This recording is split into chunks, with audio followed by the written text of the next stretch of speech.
Okay, that was Dr. Tim's last half hour was pre-recorded. His first half hour was live, and so we thank you for being here and listening to that. We'll give Michael a moment to get signed in.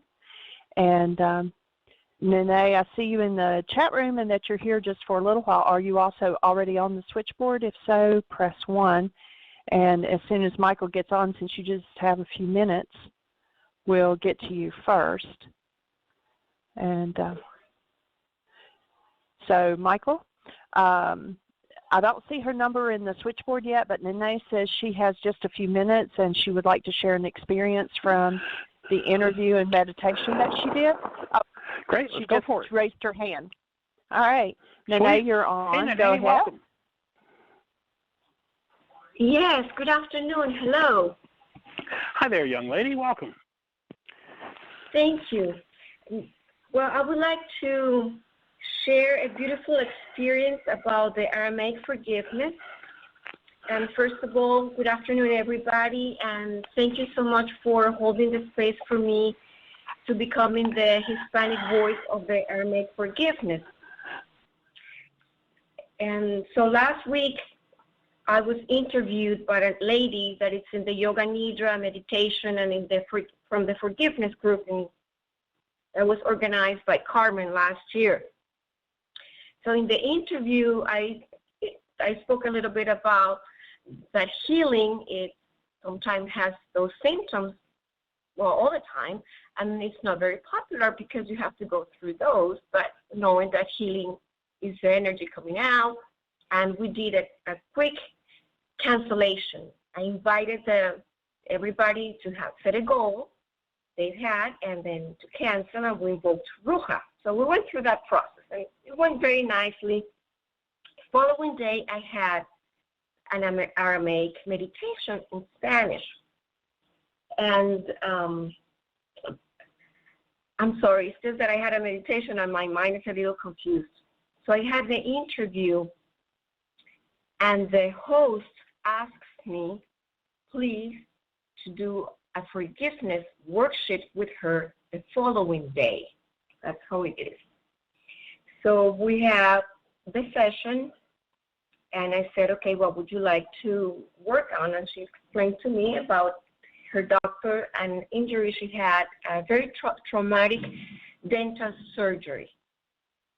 Okay? So we go through that, and in the middle of the worksheet, she says, oh, by the way, I wanted to tell you that my husband told me this morning when I woke up that my cheek was getting swollen again.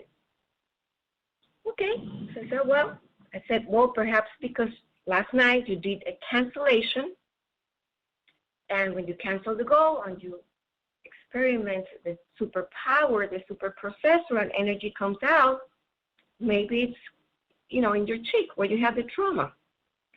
We did the worksheet, beautiful. Today I had the meditation, Aramaic meditation in Spanish. She is part of that, and she says to me when everything is finished, she said, Nene, I just want to tell you that my cheek starting to, the inflammation, it's starting to release. Yeah, it's better today after we did the worksheet on that trauma.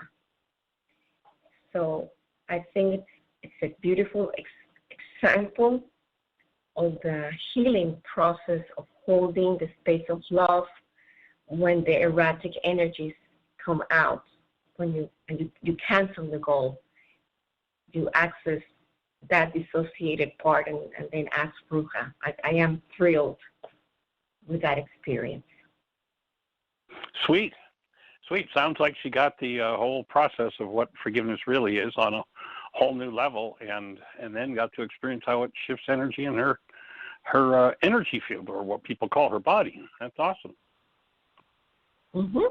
Exactly. So it's nice because now she's gonna also include me in her mailing list for meditation, and I'm very grateful because that's my purpose, is to also bring these super tools to the Hispanic world I guess like you say, Michael, in one of your videos, I mean, this is the Aramaic word is the only one that talks about canceling a goal and owning your thoughts and owning your feelings and open that space for healing. It's the only one. Does make a difference, doesn't it? It completely. She was so surprised. She was amazed. I mean, this is a lady who has been in the healing, quote-unquote, world for maybe 25 years. She talks about forgiveness, and then for the first time ever in all her life, she was able to really touch into the miracle of forgiveness in the process. So, very nice. Nice work. Yep. Awesome to have you on the team. Thank you. And also, Michael, I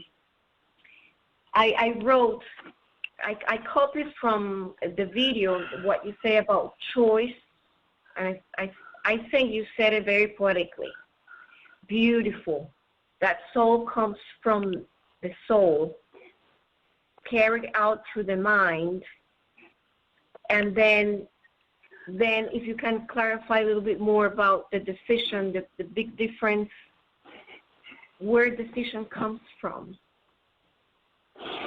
Well, when you start to realize that this body-mind unit, if we go back to the ancient Aramaic, they talk about sin, and in the Aramaic, the word sin is an archery term. It's got nothing to do with, some evil, terrible thing you've done. It's simply an archery term that's applied if someone misses the bullseye and the scorekeeper, shouts out, sin, missed the mark. And so when we engage in an energy that's off the mark, that energy lands somewhere in our physiology, and wherever that energy lands is going to create some sort of a distortion, minor or major distortion in physiology that we call the disease process. Now, you go back to the Aramaic, and they say, the sins of the fathers are passed, yea, unto 3 and 4 generations. Of course, the good stuff is passed too. It's not just that, quote unquote, those energies that are off the mark, but all the wonderful capabilities are there as well. So when you start to realize that when we were conceived, we came into a device called a body-mind unit, which is a monumentally large database of information. Contains, whoever told us that we literally had within our structure every thought, every feeling, every reality that was experienced in our previous 4 generations, which means the thoughts, feelings, and realities of 31 lives when we include ourselves. That's a lot of data.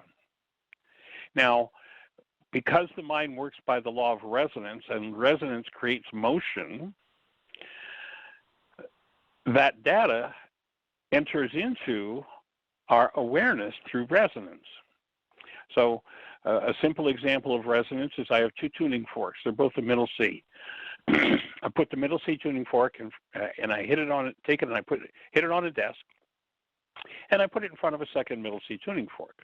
What happens to the second tuning fork? It starts to move.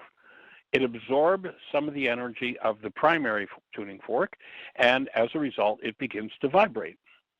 If I were to hit a middle D tuning fork on the desk and put it in front of that middle C, because there's no resonance, that middle C tuning fork isn't going to move.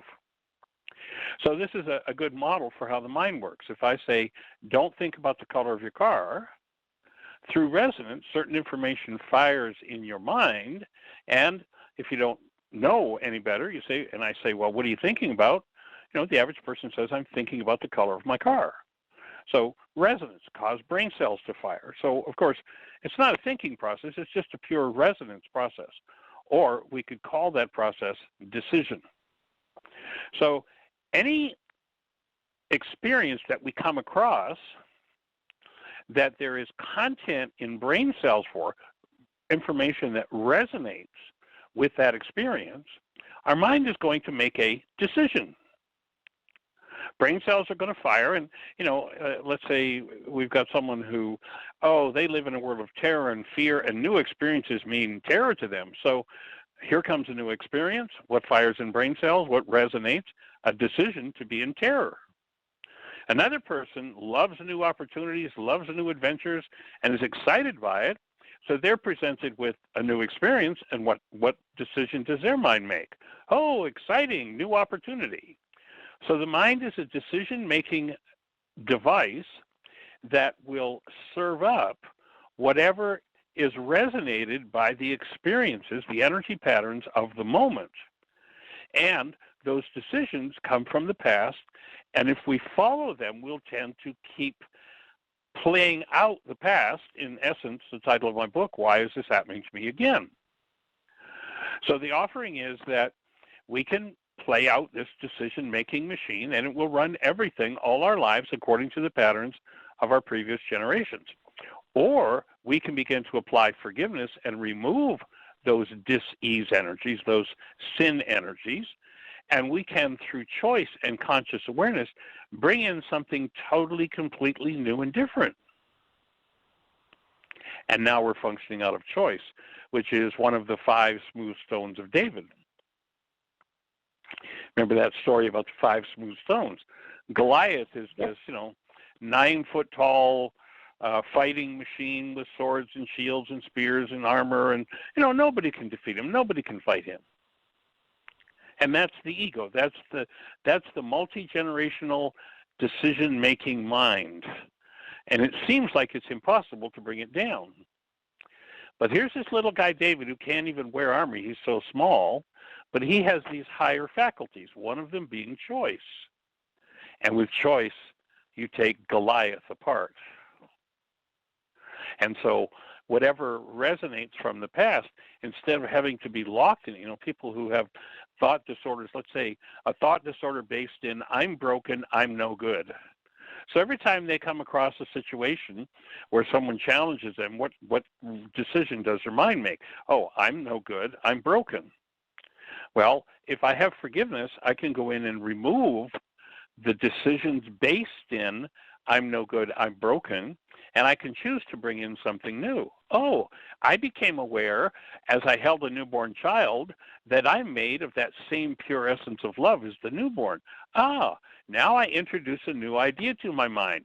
I am the presence of love, and my love is enough. That's all I need. So now we've gone from the old decision machine, which runs most people's lives, into the higher faculties, and we become conscious co-creators of our lives rather than just unconsciously rolling along with whatever patterns are in the decision-making machine. Does that make sense? Yes. Wonderful. Wonderful. Yes, and something very curious, but this has happened always. You always say, Michael, that you teach what you have to learn most. There you go. And then when I was working in the worksheet with this lady, her goal was to be treated with respect and sweetness consideration, and to see that the other person also it's another human being, with honoring the other person. So it's funny or interesting because I'm working on the honor of others. It's in my personal code. So in helping her, exactly, she had a goal that I've been also working on, and to create from choice that energy and that space of honoring the other and treating with respect, receiving respect, and creating that. So I thought it was just fantastic for me. Nice. Good work. Thank you. All right. Well, carry on, and you have our support. It's nice to have you teaching in this Hispanic community.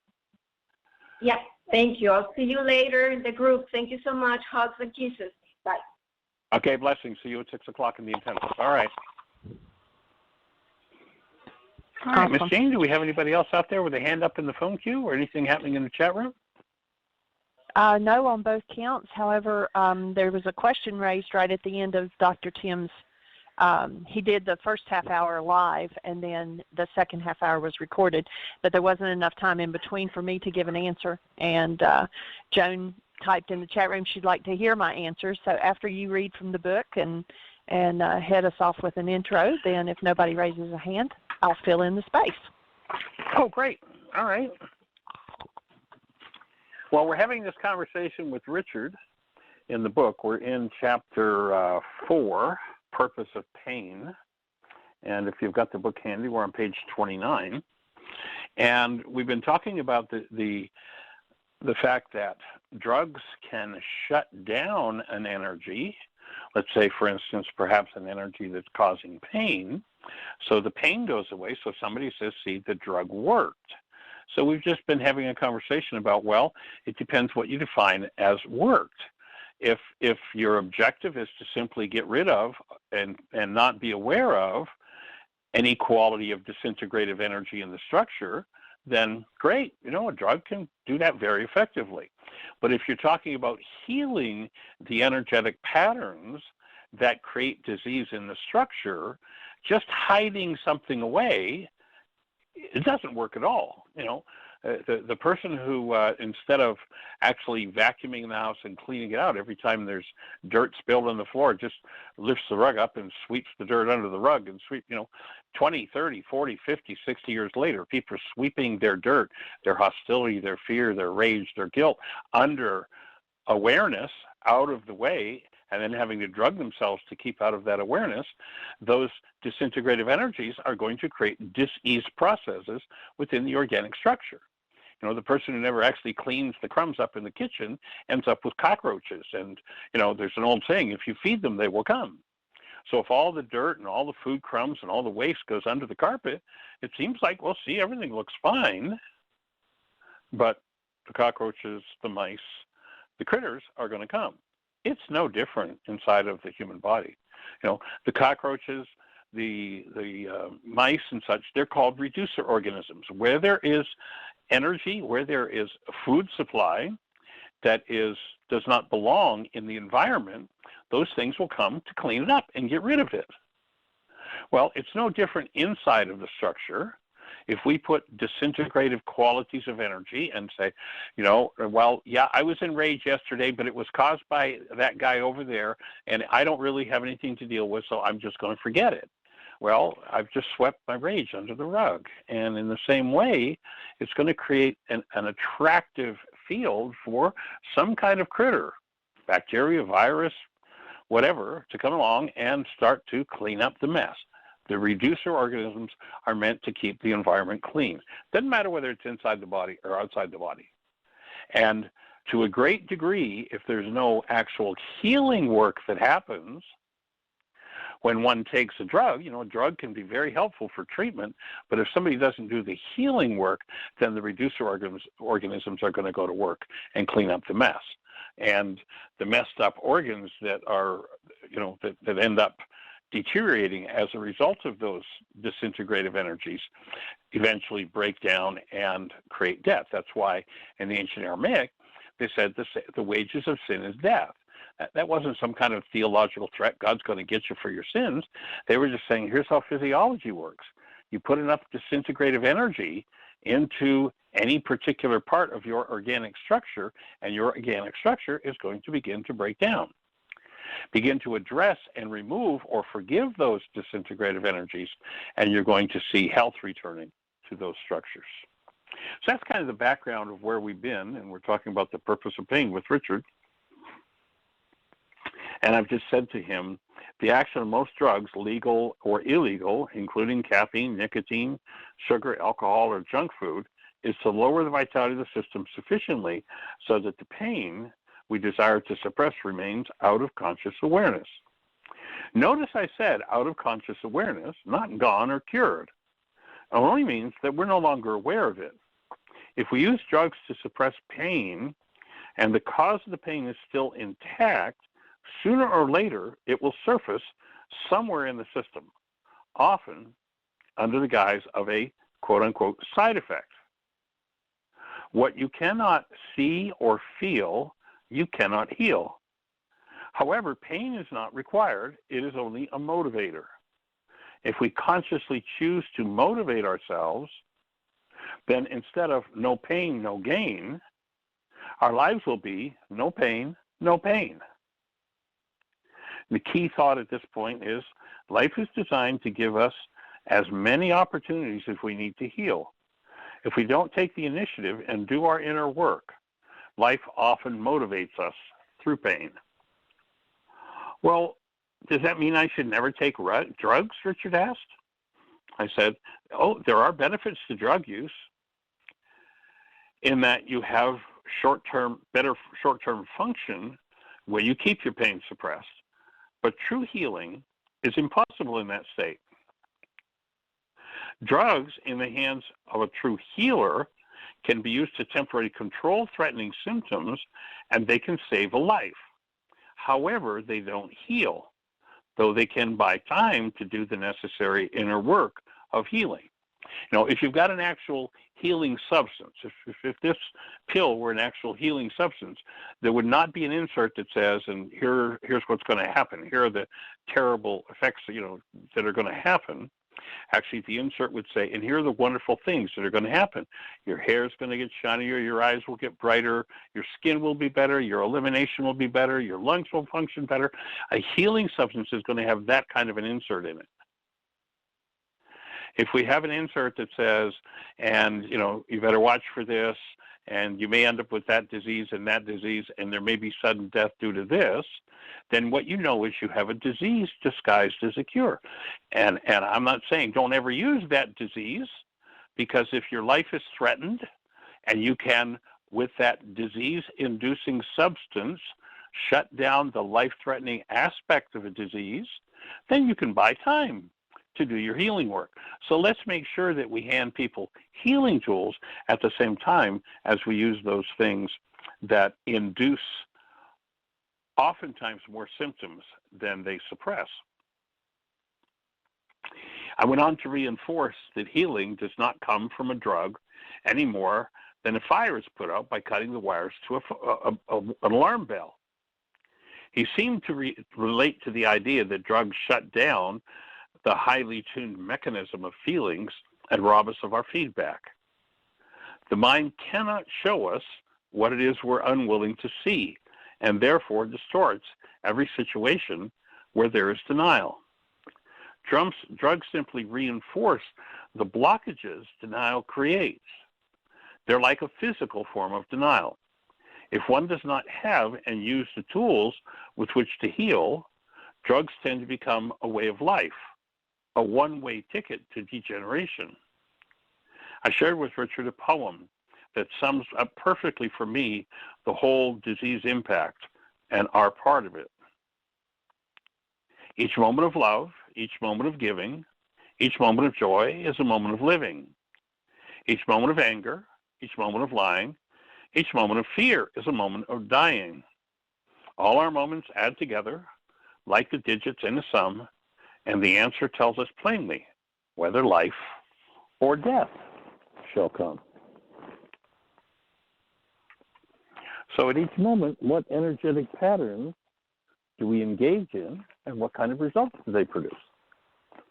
So we're looking to understand that forgiveness is a way to access the energetic patterns in the structure that are at cause for physiological deterioration, and to remove the energetic patterns that create that deterioration. So, Miss Jeanie, I'm complete with reading. That's the end of Chapter 5. Pardon me, I said 4 earlier, but it was actually Chapter 5. And tomorrow we'll go into Chapter 6, What is Reality? Question from someone, sweetie?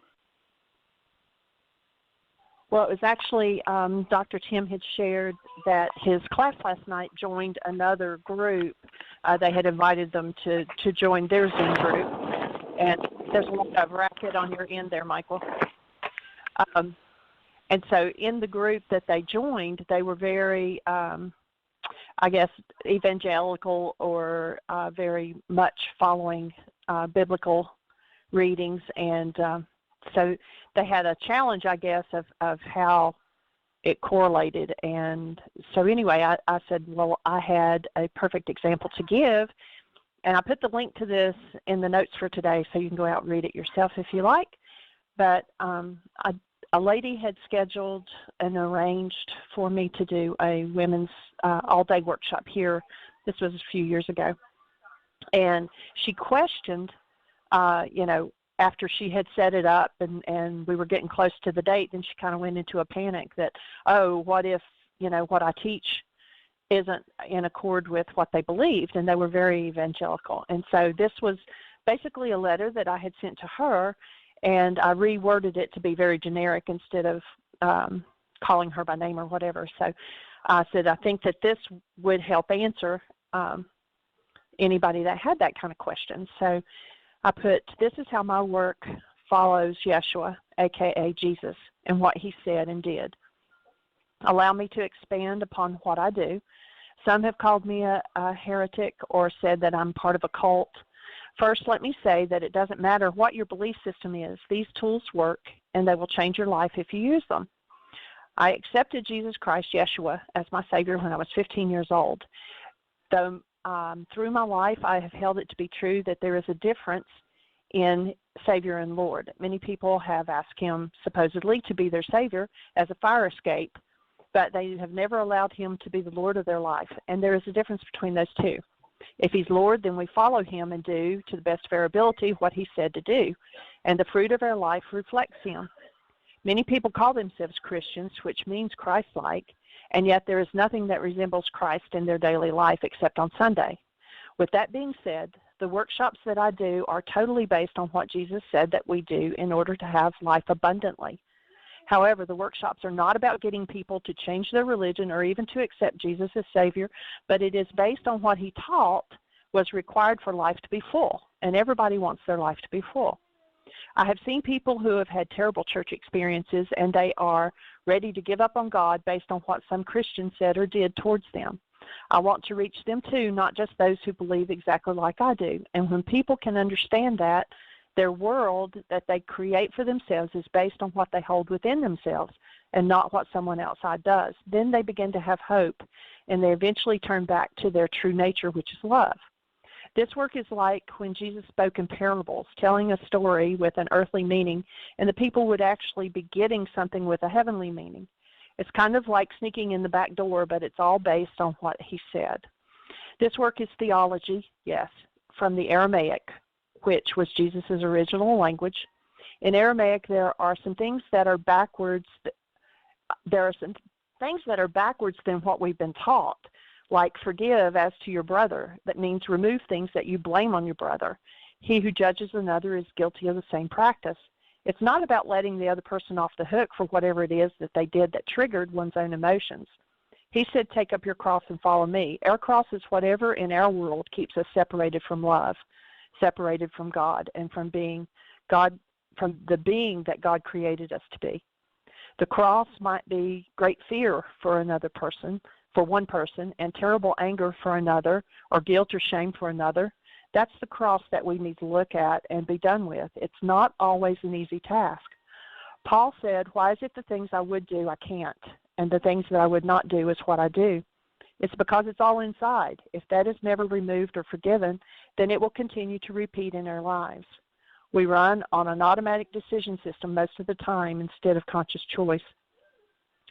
This work is physics, like resonance or a tuning fork. We draw in the same frequency we hold. And besides bringing the same experience to us repeatedly, it also brings our physical diseases. So this is also physiology. God does not want us to destroy ourselves, so he sends to us what we need, not necessarily what we say we want, in order to give us the opportunity to heal. If I hold fear, then I will draw to me angry people and situations that will resonate my fear until I release or forgive my fear. Then I will draw in something totally different. It is psychology and science, how we generate hormones linked to emotions, and when those are triggered, the flood of hormones repeats. The effect on our mind and body is enormous. Jesus said what he did, we can do and greater, and yet most people don't really believe that. During a terrible storm, Peter asked Jesus to call to him to walk on water, and he did walk on water as long as his focus was on Jesus and where he was going. And when he started to look around at the storm, he sank. Our life can be a total storm. And yet if we have nothing less than love in us, we can be content and walk on water, literally and figuratively, keeping our focus on the path before us. But if we begin to look at the circumstances, we begin to sink in despair and other emotions come forward. The work is removing what is in the way and in staying focused and to follow the path that he laid before us.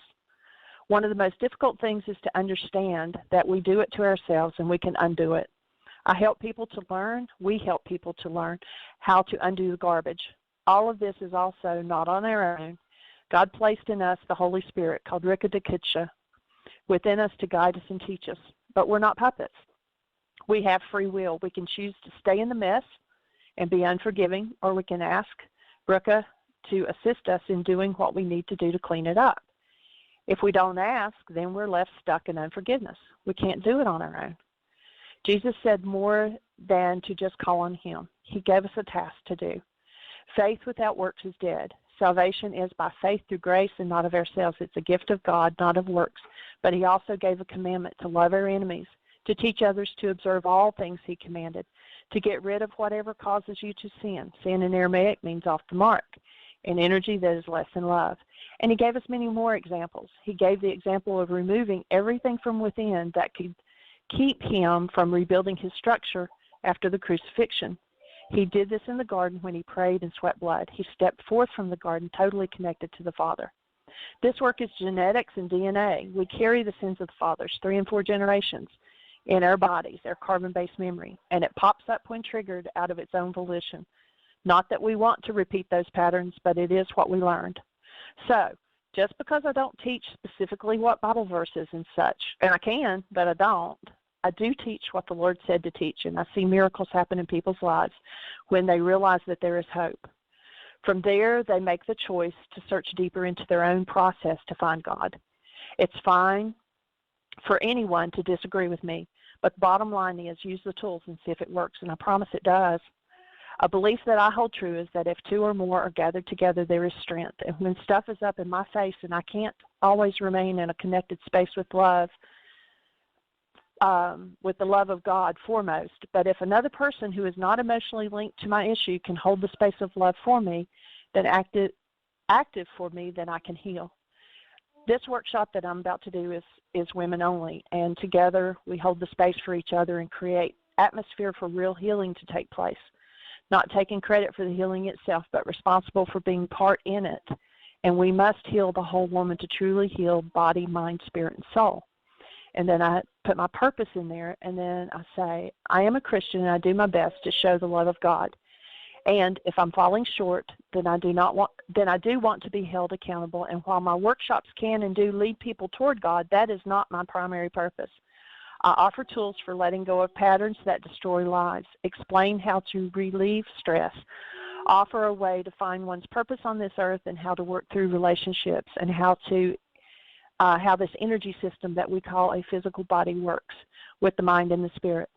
Just like my friend who works in human resources reflects Christ in her life, her job in HR is not to bring people to salvation, but to lead them in how to fulfill their job, to satisfy work-related disagreements, etc. If she guides someone towards God in that process, then that's just a big plus. So that was my response to someone who was very evangelical, and it satisfied her, and the women's workshop went great. Awesome. You said it all there, sweetie. You covered the whole works. So I'm with you 100%. Let's bring it forward. Just, here's how it works in your life. That's what we're here to provide support for. And when we recognize out of the ancient Aramaic, the name of the Creator is love, people have got all kinds of objections to this guy with the beard on the throne. It's like the ancient Aramaic tells us that we live, move, and have our being in this awesome field of love. And when we choose to acknowledge it and harmonize with it, everything moves forward. So let's move forward together. And if that arouses any thoughts or questions for you, if you can use any support, then please push 1, and we'll have a have conversation. A hand up. Well, let's go for it. It's area code 760. I believe this is Ann. Yes, ma'am. Hey, that was Welcome, awesome. young lady. And thank you. And adding to the family and asking for healing support, Nancy Dock, which you all know and others probably know, and not everybody knows, but she lives in Grand Rapids, Michigan, but she's been down in Florida here, and I was, grateful I got to do lunch with her a couple of weeks ago. However, on Sunday evening, she was hiking, and she fell and broke her wrist. Ouch. Ouch. Yes. Bless your heart, Nancy. She was in severe pain. Yeah, she was in severe pain for a couple of days. Well, she did get into a hand surgeon, and they put a correct splint on her that helped her to get out of pain, actually. So evidently whatever, the emergency people did was an error. However, so she sent me a couple of x-rays, too, on the text. That was amazing. Anyway, they need to put a titanium plate in her wrist, and it's scheduled for the 18th of this month. So she would appreciate support. Yeah. And it looked, I'm not a, x-ray expert, but it appeared that the radius is not even connected to the palm bones anymore, but that's just my perception of the x-ray. Anyway, so she appreciates any and every support for healing. Well, Nancy, we certainly hold you in our hearts and in love, and that know that your surgeon is totally, completely guided to the highest and best possibility for getting this wrist reconnected. And if there are any issues involved in what unfolded and what occurred, that you're guided to move through those issues and be supported. So we're here to hold the space for you. Yes. Amen. And it just fits right in with what Jeanie just read. I mean, we are this family. And, and I did ask for permission. In the old days of my old patterns, I would have just gone ahead and done whatever and been, impulsive about it. But I'm learning to respect, other people's content and stuff. And so she said, of course, to share. So sweet. Absolutely. Awesome. Anyway, and I'm moving on with that. I mean, my work has to happen in order for me to heal. Like I would say in Jeannie's, what she just read, all of the above. Anyway, thank you for your support. Yeah. All right, young lady, holding you in our hearts and holding Nancy. Yes, absolutely. Thank you. Blessing. All right, take care. Bye-bye.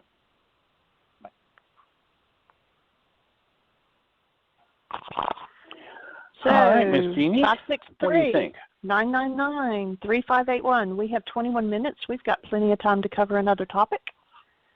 Someone presses 1. You're first in line. Nobody has a hand up. There's no questions in the chat room. So if you're out there and listening on one of those stations where we can't see you, one of the places I just actually found, there's a I just lost the name, but what was the name of that? There was a program that I came across that you can just put the name of the radio show in and pop. You're looking at all of those shows. And I'm looking through my phone right now to find the name of that program. There it is. So an easy way to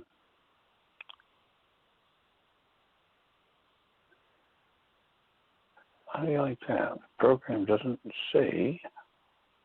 It's a podcasting program. And if you just put the word, Spreaker, Spreaker. Easy way to access not only our podcast, but hundreds of different ones. But if you download the app, Spreaker, Spreaker, and you just put in the word Mind Shifters, click, you can pick it as a special, and there are all of our radio shows. You can go back, and where you can't do this, when you go to the Blog Talk link on our website, you can fast forward, you can move forward, backward, you don't have to listen through the whole thing sequentially. So that looks like one of the easiest ways that I've found yet to access Mind Shifters Radio. So download an app called Spreaker, S-P-R-E-A-K-E-R. It's just like speaker with an R, and type in the words Mind Shifters Radio, and you'll be looking at and be able to save as a special all of our radio shows. And beyond that, how can we support you? If you haven't engaged in the forgiveness process to date, or you're rusty on it, or you need some support with it, of course, the reason for this radio show being here 5 days a week, 2 hours a day, is so that we can support you with that project. And beyond that, you can go to our website, whyagain.org. And in the upper left-hand corner, there's a link that says Start Here. Click the Start Here link, and it will start walking you right through all of the instructions we have for using the forgiveness process, including, about 20 or so different radio shows where either Jeanie or Dr. Tim or myself has walked somebody all the way through the forgiveness process from start to finish, the worksheet process. So the specific instructions are at least 20 different versions of it. And of course, each one is a different and unique individual that we're talking to, so there are different accents in each show. So if you really want to integrate the forgiveness process, listen to all 20 of those hours. And each one, it's got a different slant, a little different focus, and a different conversation that fills out the understanding of this process of forgiveness. You can also go to your app store on your phone and just type in the words Heartland, all one word, Heartland, Aramaic, Aramaic, forgiveness. You type those words in, you'll be looking at the world's only forgiveness app. And when you download that app, you'll have private access to 2 different styles of worksheets, 2 different versions, and there's a game called the Dragon Cleon game for introducing forgiveness to kids. So all of that's there on the app. It's free, and the app is we were very careful to design it so that it was totally, completely private. The only permission that's required to use the app is, of course, that the phone can use, or the app can use the internet. Otherwise, there are no permissions whatsoever. We're not interested in dialing your phone or accessing your phone book or being able to, send text messages or take pictures. None of that. Some of that, those permissions are pretty silly, but that's the only permission required. And then if you do a worksheet and you decide you want to save it, there's a link you can print it, and it will ask you for a second permission there, and that is to save what you're printing to your hard drive. Otherwise, no permissions required. So you can trust and you can feel comfortable putting anything into that app that you want. Your most degraded, destructive thoughts, put them on the page, work through them, apply the forgiveness process, and get out the other side, and know that it's totally and completely private and your own. So there are different ways that we're here to support you, and we would love to have a conversation if there's something going on in your world or some challenge in the arena of any of this work. What questions can we answer for you? What's on your mind? Again, our call-in number, if you're on one of those stations where we can't see you, most people just call in. Now they put the number in their phone and just save it under Mind Shifters Radio or Heartland or Michael Ryce or Jeanie Ryce. And then, set an alarm on your phone for 1 o'clock if you're in Eastern time zone. And join us every day. We love to have the conversation. We love having the connectedness and being here to support. So what's on your mind if you're out there in listener land? Is there something we can support you with? Is this whole idea of integrative and disintegrative energy fit? And dis-ease is not a physical attacker that happens, but rather is a result of the dis-ease energies that we put within our structure and we see a collection of symptoms from that disease, and we say, oh, that's that disease energy.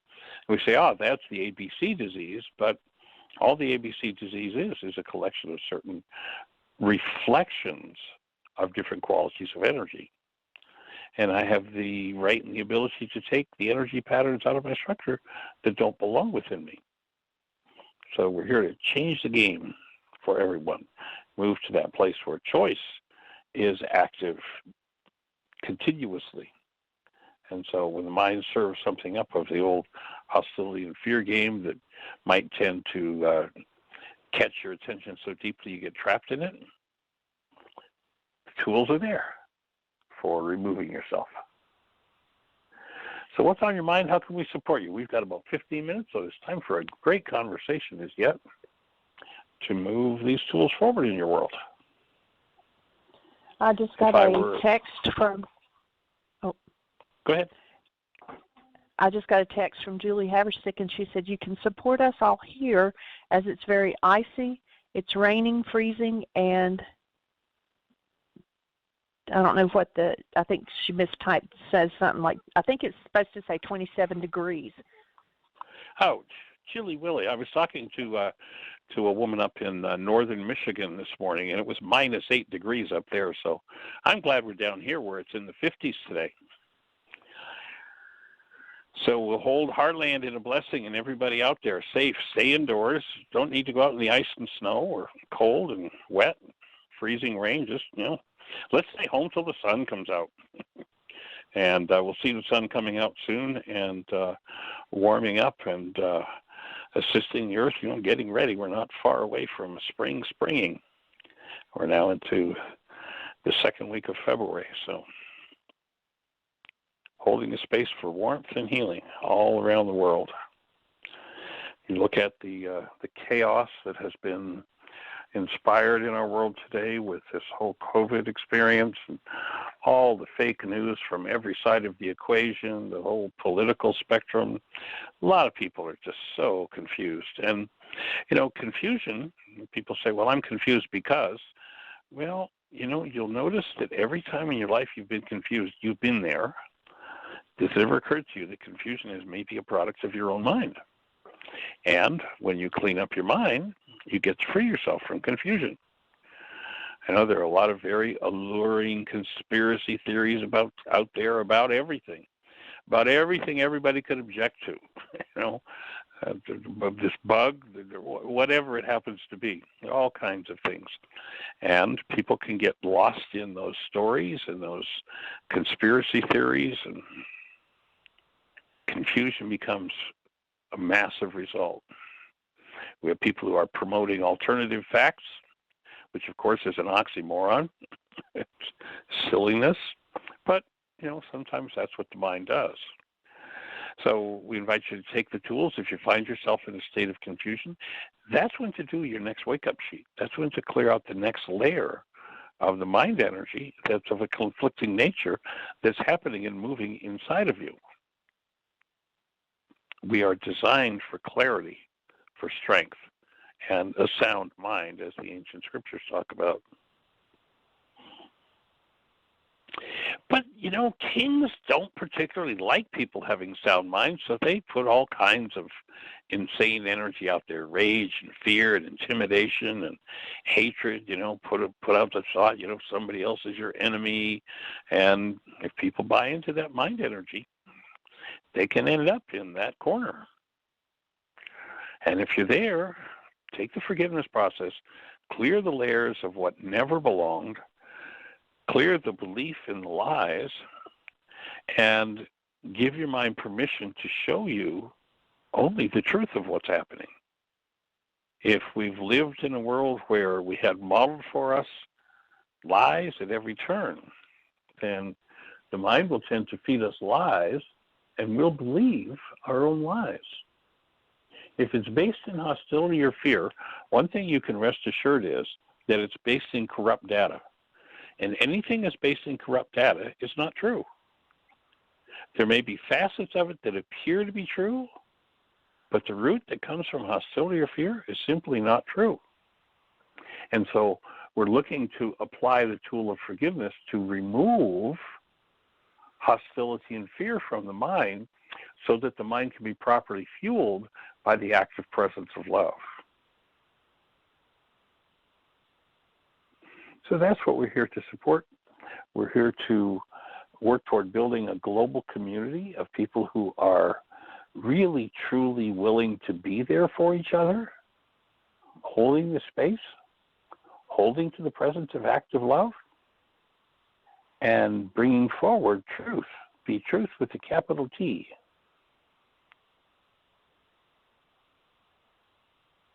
So if you're out there in listener land and you have a thought or a question for us, Jeanie, do you have something happening there? No, I was just going to, since nobody had raised a hand or anything, I was just going to say we are getting ready to do week 3 tonight in the second intensive.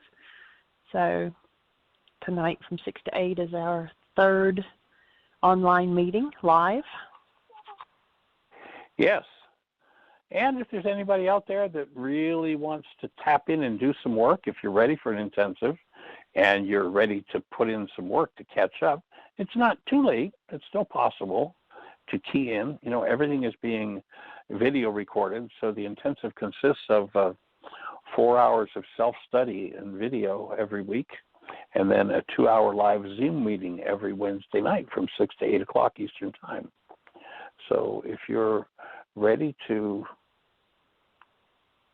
do another level of work and you'd like to join us, that's a possibility yet in that intensive. It'll actually go through April the 28th, if I remember correctly. It's the last date, a total of 14 weeks. We're just going into the 3rd week, so 2 weeks. So there would be 4 hours. Actually, the first week was about 3 hours or 3.5 hours of video, and then the second week, 4 hours.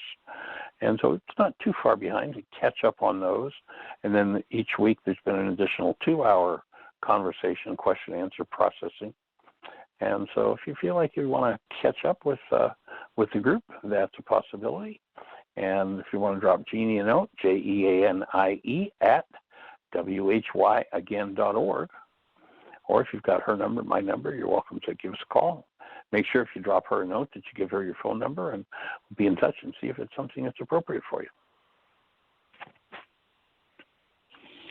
I'm really appreciative of the fact that we have this technology called Zoom, where we're really not limited on people in the intensive. So we've created the concept of a rolling intensive, and what we're planning to do is each time we do, like for instance, this topic is codependence to independence communication practicum. So each time we do that intensive, the people who were in our first intensive will be invited as guests. The people in the second intensive will be invited to guests in future codependence to independence communication workshops. So we're creating this rolling intensive, so there'll be ongoing support. There's permanent access. Those who complete this ongoing intensive right now, the 14 weeks of that, will have access to, I believe it's going to be around 84 or 86 hours of video, permanent access, so that you can go back and review it anytime. You can redo the course, and each time we teach it, you'll be invited to redo it with the group. So, you know, we'll be adding an additional 28 hours per intensive that will become part of the permanent archive. So. And then, of course, the radio show's here for support, and we've got a WhatsApp group dedicated to the codependence topic, and so you'll be invited to be a guest in the private WhatsApp group. And we have a really sweet support piece that was done by Urate, who created, we created a private Facebook page, and it's part of the intensive support process.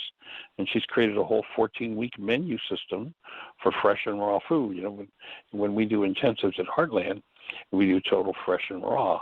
And as opposed to the junk that's oftentimes called food in this culture, you know, nutrition-free, food-free, structured something to fill one's belly and chemically altered. You know, I've always marveled at the idea of a food chemist, somebody who practices making flavors and making things that aren't food taste like food so people will buy it. And there's just so much of that in our culture. It's amazing. So there's a 14-week 3-meal-a-day menu system on Facebook that is a private invitation to if you join the intensive. And Urate's just done an awesome job of putting that together. There's an app called Trello, which has all of the recipes on it. You'll have sign-in privileges to that app and access to the recipes. And she's just done a great job of putting together, what kitchen equipment you need to do it, what, food, what kind of inventory do you need of what kind of food, where can you order it, where can you get it the best prices, when you order it, and just lays the whole thing out. So she's done a pretty awesome job. So if you're out there in listener land and you're interested in joining us, drop us a note or give us a call. And beyond that, we've got about 4 minutes left. Do we have another hand up out there, Jeanie? Anything happening in the chat room? No, it is all quiet. Well, then, what do you say we just take a few minutes to do just a quiet meditation? Let's just start off, and if you're in a spot where you can do it, of course, you're driving down the road, we don't want you doing this, but if you're in a spot where you're in your office or your home and you can just take a few minutes out, and I invite you to just close your eyes and allow yourself to take a deep breath.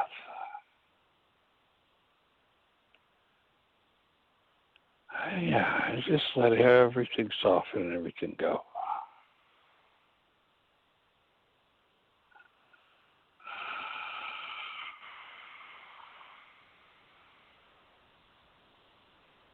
And as you breathe deeply, allow yourself to be aware of any tensions that exist anywhere within your structure. Allow yourself to breathe right down into your toes and let everything between your throat, where the breath comes in, and your toes just soften and open. Anywhere that with your breath you find any tension, allow the breath to just hang out there for a little while, connecting.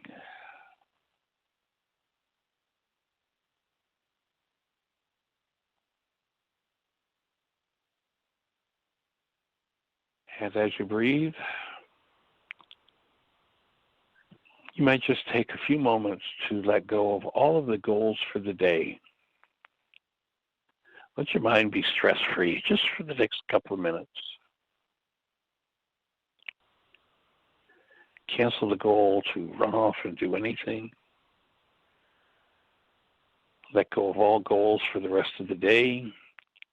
And in another minute or so, when we complete this quiet moment, reset those goals in proper order, make a commitment to them, and carry them out.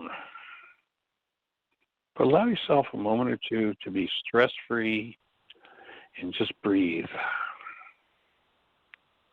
Breathe in the truth of your being as you breathe in through your mouth, the true presence of love, and allow everything to be loosed in you.